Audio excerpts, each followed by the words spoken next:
Kamulah terang dunia, kota yang terletak di atas gunung, tidak mungkin tersembunyi. Kenapa mereka dianiaya? Karena ini. Karena mereka lah terang, dan dunia membenci terang. Lagi pula orang tidak menyalakan pelita lalu meletakkannya di bawah gantang, melainkan di atas kaki Dian, sehingga menerangi semua orang di dalam rumah itu. Mereka bukan pengkhianat. Mereka bukan Judas Iskariot. Sudah memperoleh lawatan terang, tapi menyembunyikannya di bawah gantang. Dia bukan hanya cinta uang, tapi dia juga adalah pengkhianat. Dan tidak ada pengkhianat masuk dalam kerajaan Allah. Dia mengkhianati firman. Amin. Dia sudah memperoleh hal-hal yang baik dari firman Tuhan, tapi dia abaikan semuanya itu karena untuk kepentingan pribadi. Ayat 16. Demikianlah hendaknya terangmu bercahaya di depan orang, supaya mereka melihat perbuatanmu. Amin. Yang baik, dan memuliakan Bapamu yang di sorga. Saya mengambil khotbah ini dari apa yang disampaikan oleh Brother Branham,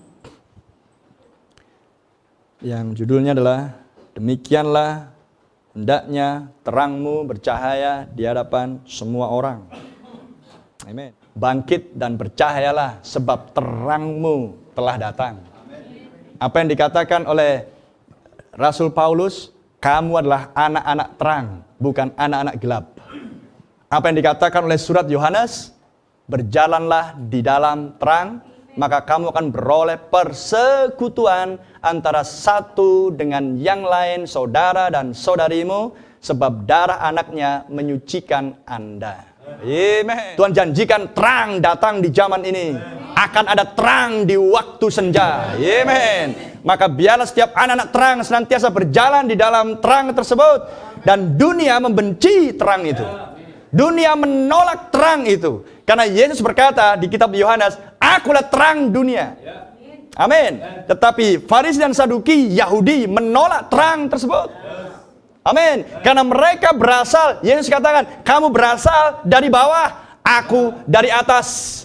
Karena yang di bawah menyukai kegelapan, menyukai kesuraman, menyukai yang remang-remang. Kedatangan anak manusia, kedatangan batu utama kasih, mematangkan mempelai wanita di akhir zaman.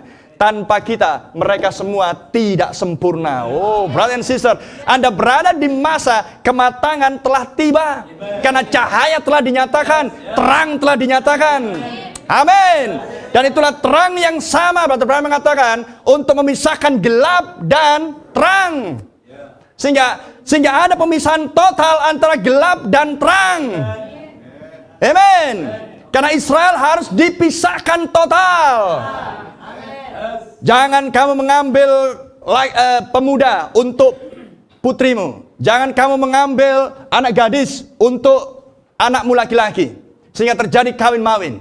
Jangan kamu mengikuti jalan-jalannya bangsa-bangsa kafir. Tuhan katakan kepada Musa, dan Musa katakan, nanti kalau kamu sudah sampai di tanah perjanjian, ingat perkataan ini. Amin. Dan sekarang tanah perjanjian sudah dinyatakan di akhir zaman, yang adalah baptisan Roh Kudus yang sesungguhnya. Tanah perjanjian Anda sedang terbentang di hadapan Anda. Amin. Maukah Anda menyeberang sungai Yordan?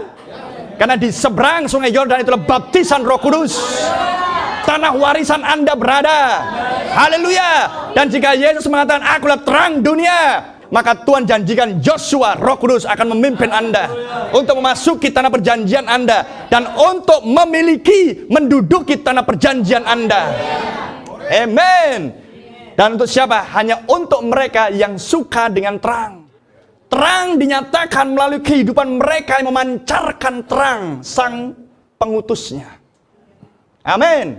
Dan setan tahu siapa lawannya. Karena dia inginkan untuk menjadi seorang yang disembah. Setan tahu bahwa yang disembah Allah, tapi dia ingin seperti Allah. Amin. Itu sebabnya setan tahu bahwa nabi ini adalah utusan daripada musuhnya. Makanya dia berusaha untuk membunuh para nabi.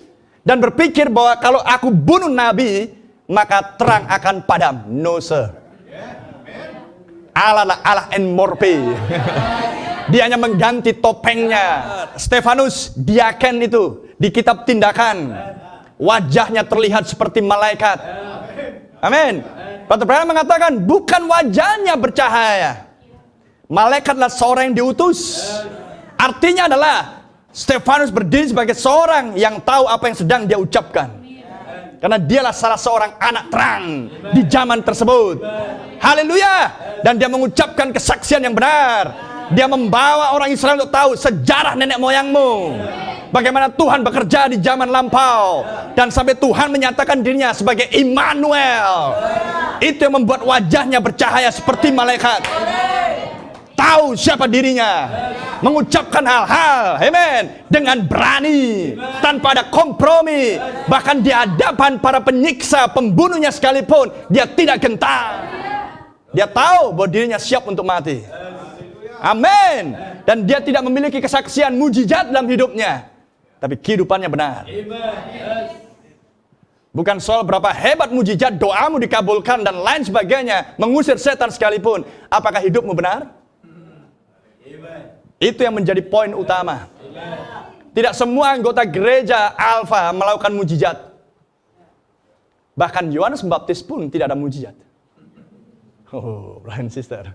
Lihat, tapi kehidupan manusia ini memancarkan terang. Sehingga setan yang berasal dari kegelapan, wilayah kegelapan, benci dengan terang. Karena terang memudarkan kegelapan. Itu sebabnya setan benci, karena dia silau, tidak bisa melihat. Maka dia berusaha untuk membunuh terang tersebut. Jadi, kesaksian kita harus seperti para nabi. Mereka dianiaya, mereka dibunuh, mereka disiksa demi Injil. Dan Injil adalah perkataan dan perbuatan. Injil adalah demonstrasi. Injil bukan hanya firman, Injil demonstrasi. Dan demonstrasi apa yang seharusnya anak-anak terang peragakan?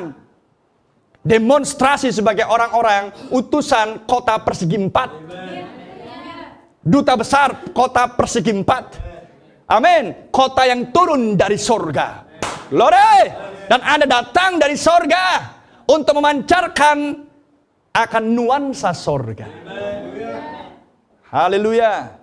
Anda datang dari sorga untuk mendatangkan dan menciptakan atmosfer sorgawi. Amin. Berjalanlah dalam terang, Allah adalah terang. Berjalan